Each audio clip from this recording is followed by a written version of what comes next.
Mwiriwe mwese, amazina yanje ni David Tuyisabe, menyereye ku zina rya Kibonobono bivanye nuko mpagarariye umugambi wo kurima igiterwa c'ikibonobono mu Burundi. Mbere novuga gushika ubu gutakira umugambi umwe imaze kuba imigambi myinshi turiko turakora. Uyu munsi rero sinja kuvuga cane ku bijanye n'ivy'ikibonobono, ahubwo nja kuvuga ku bijanye n'ubuzima muri rusangi usanga tubayeho.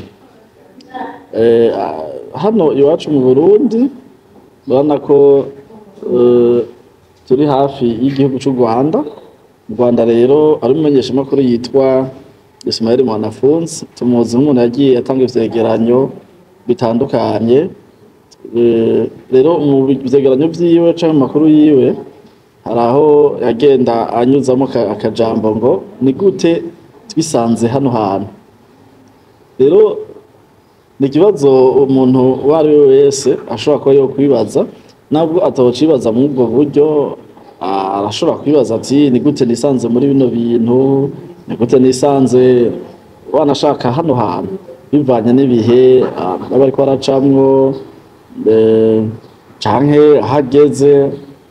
Kenshi umuntu ashobora kubaza ico kibazo iyo yisanze mu bihe novuga vy'ingorane, ahantu aba abona yuko atorohewe.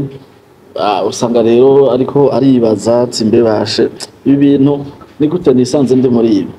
Rero dufatiye kuri ico kibazo ca Ismael Mwanafunzi ngo ni gute twisanze hano hantu, twebwe tuvutse twisanze mu gihugu c'u Burundi nk'uko hariho abandi bavutse bisanze mu bindi bihugu bitandukanye nk'uko biri kw'isi.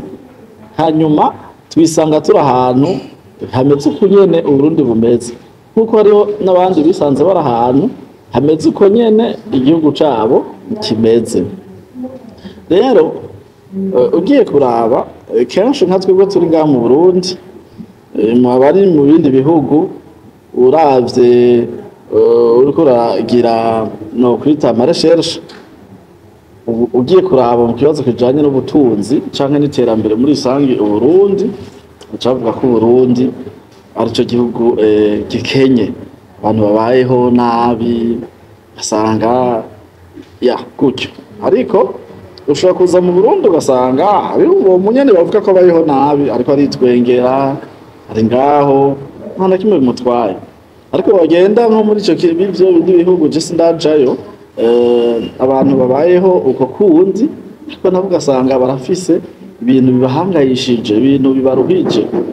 Rero ukaca wibaza none nje mu Burundi canke mu bindi bihugu, mbega mu Burundi niho honyene umuntu ahari ahura n'ingorane ku buryo twoca tumuhanura kuva mu Burundi akagenda mu bindi bihugu kugira ngo adahura n'ingorane, canke vyogenda gutya? Rero ni utubazo usanga umuntu agenda yibaza.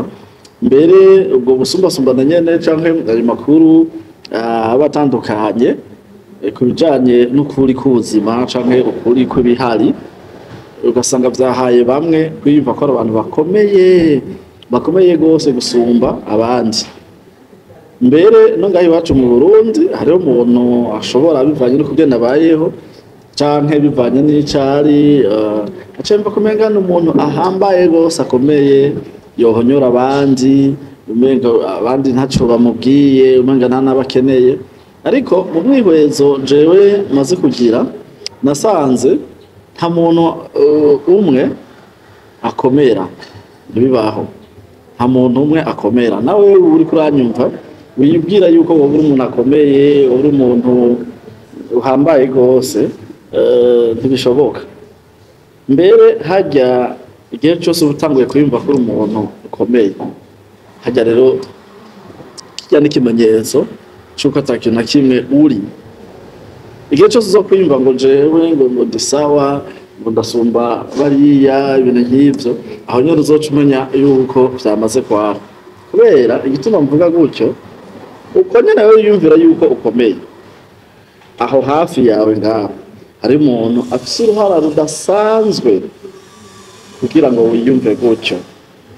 Iyo ntambwe ugezeko y'amafaranga, y'amazu meza, y'imiduga myiza, y'amashure menshi, ivyo kenshi nivyo bikunda gutuma umuntu yiyumva ko akomeye.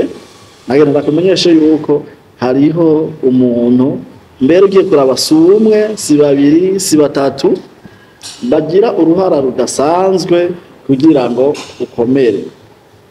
Amafaranga ufise hari abantu bagize uruhara rukomeye kugira uyashikeko. Ubumenyi ufise hari abantu bagize uruhara rukomeye cyane kugira ngo ubushikeko. Wabashaka ivyo ufise, ubutunzi ufise, amazu, imiduga, icubahiro ufise, hariho abantu bakikugejejeko. Ntukiyumve rero ngo urakomeye ubanje gukuramwo abandi. Uri umwe ntacuri, uri umwe nukomeye, urakeneye abandi. Aho rero hari ku ruhande rw'umuntu yumva ko akomeye.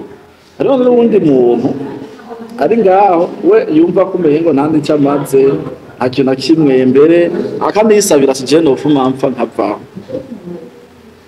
Wewe wiyumva ko atakintu na kimwe umaze, sivyo nta muntu n'umwe ariho nk'uko twemeza ko atakintu na kimwe kiriho kitagira ico kimara. Ushobora kuba uri ngaho wewe wibona yuko atakintu na kimwe umaze, kumbe bamwe twavuga mu bwa mbere bakomeye ni wewe ubakomeje. Kumbure uvuyeho n'abariya iriya ntambwe y'abariko nitwe sura kuyibona. Rero umumenye yuko mu buzima tubaho turakeneraniye, nta muntu n'umwe ariho adafise akamaro kuri wewe uri kuranyumviriza, nk'uko nawe nyene uri kuranyumviriza ufise akamaro kuri jewe ndiko ndakubwira. Ndabisubiremo, wewe uri kuranyumviriza urafise akamaro gakomeye kuri jewe, nkuko nanje ndiko ndakubwira ibi canke uri kurumviriza ufise akamaro gakomeye kuri jewe. Indunduro rero yibi twese turakeneraniye. Ikindi kintu kigira gatatu n'abantu usanga wanashaka bashobora kumva ko hari ikintu bashoboye canke bokora bakakigerageza kugikora, ariko ku rundi ruhande hakaba hariho ayandi majwi amubuza canke ababuza kubandanya bakora, babwira ngo ibintu bizoshoboka, ibyo bintu bireke, ibyo ntibizoguta mu ngorane, ibyo bintu ugiyemwo aho wataye umurongo wari kuja mwibi. Ariko iyo kenshi wumvirije abo bantu usanga birangiye ubayeho atakintu na kimwe ushitseko, birangira ubandanije kubaho novuga ngira ngo ataco wimariye. Kubera iki? Bariya wateze amatwi wumviriza bo igihe bari mu byabo, we ni wari hafi aho kugira ngo ubavugiremo nawe, canke we igihe bariko barabikora kumbure hariho abandi bavugiyemo, ariko ivyo barabirenzeko barabandanya. Rero nawe uri kuranyumviriza, no kumvirize umuntu aguca intege mu kintu wategekanije gukora. Nimba ubona ati je kino kintu no gikora nico kizoma ubuzima, canke uno mwuga no wiga ndabona yuko ari uzondonsa ubuzima, nukumvirize umuntu acaza akaca kubwira ngo ivyo bireke, imyuga nk'iyi ntigezweho, hagezweho iyi, nuko haca usanga wumvirije ivyo bakubariye ukajana navyo, nuko haca usanga ukanyuma watakaje amahigwe menshi cyane, wanashaka wagiye mu bintu bitari ibyawe. Rero muri iyi umwaka kumbure tugiye gutangura 2026, nutangura wamaze kumva kino kiganiro, ngo ndakubwire iki kintu, ntuze wemere umuntu n'umwe aguca intege mu buzima. Kandi nibyo igihe cyose uzoba uriko urakora uhura n'ibibazo byinshi cyane, uhura n'ibintu byinshi cyane byitwa ibibazo. Rero nagomba ndakubwire kirazira yuko iyo uri kurakora canke sinzi ko nakoresha kirazira, si vyiza ko iyo uri kurakora ukabona ikibazo, ikintu kimeze nk'ikibazo, wewe woca witanga wihutira kuvuga. Kuko muri bijya nyene uvuga nabo ndakubwire ico kibazo coco, ico kibazo wewe ubona kiguteye ubwoba, coco kiri n'amatwi, hajya kirafise amatwi kirumva ivyo uriko uravuga. Ico kibazo wewe nyene uriko uranyumva ubayeho canke mu byo uri kurakora akavuga ati nje ndafise ikibazo kweye, wihutiye rero kuvuga ukavuga ibintu utateguye neza, ico kibazo ngaho coco kiri n'amatwi kirumva ivyo uri kuravuga. Kandi igihe cose uvuze ngo yo kino kibazo kirangoye, kizomitana, kiranyica, yo kiramfunga, yo ntaco nshoboye, kivyumvise ahubwo rero kirushiriza kugira inguvu, mbere bikararangira kikunesheje. Kumbure iki kintu ni umwibazo nagize, ntashobora kuba utemberanya nanje, ariko je ndakubwiye ko ikibazo, ibibazo duhura navyo mu buzima, ibi bintu nyene tubona yuko ari ibibazo, hajya vyovyo biri n'amatwi, rero wumva ivyo tuvuga. Iyo tuvuze ngo iki kintu naco nzoshobora, birangira ataco dushoboye.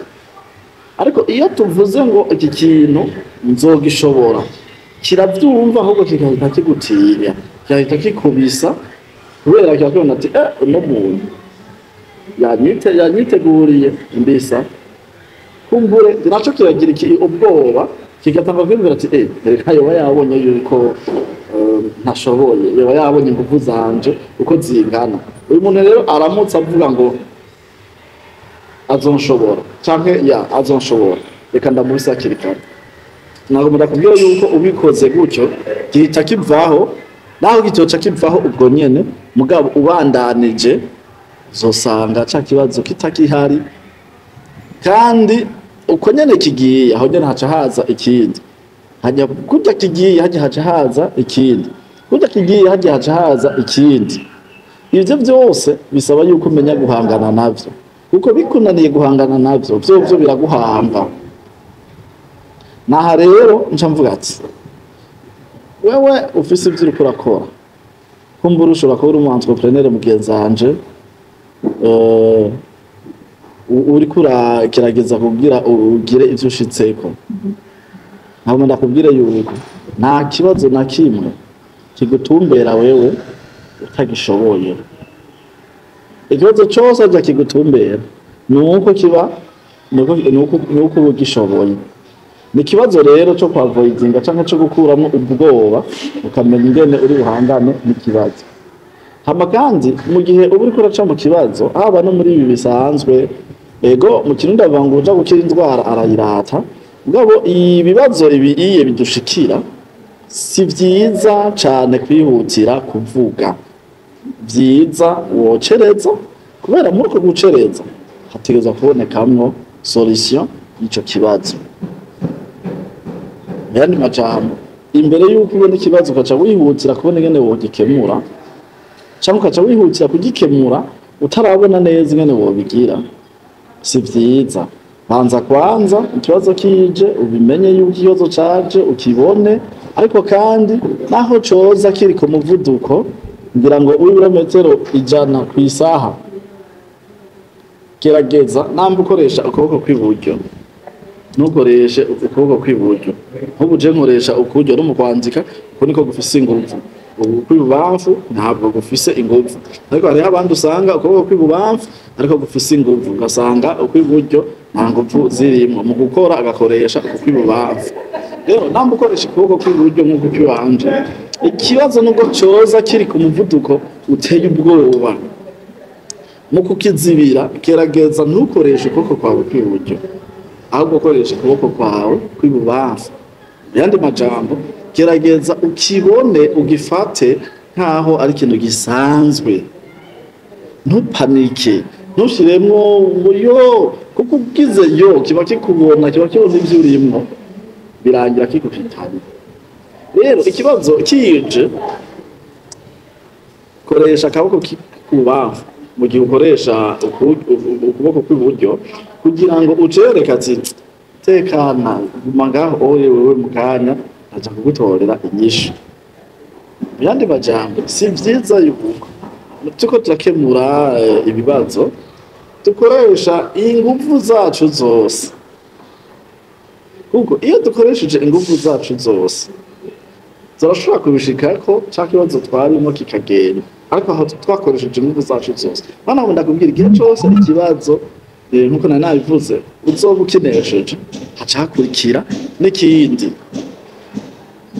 kandi nico ugihejeje haca haza n'ikindi none wakoresheje ingufu zawe zose wumva bizorangira wumva ca kindi kica gikurikira naco kukirwanya uco ukoresha iki ahubwo vyiza ikibazo kije kibone wanze gihagarike hanyuma ukibwira ati ndorerera ngaho anze mfate umwanya nitegure neza niyumvire nyuma torere ishu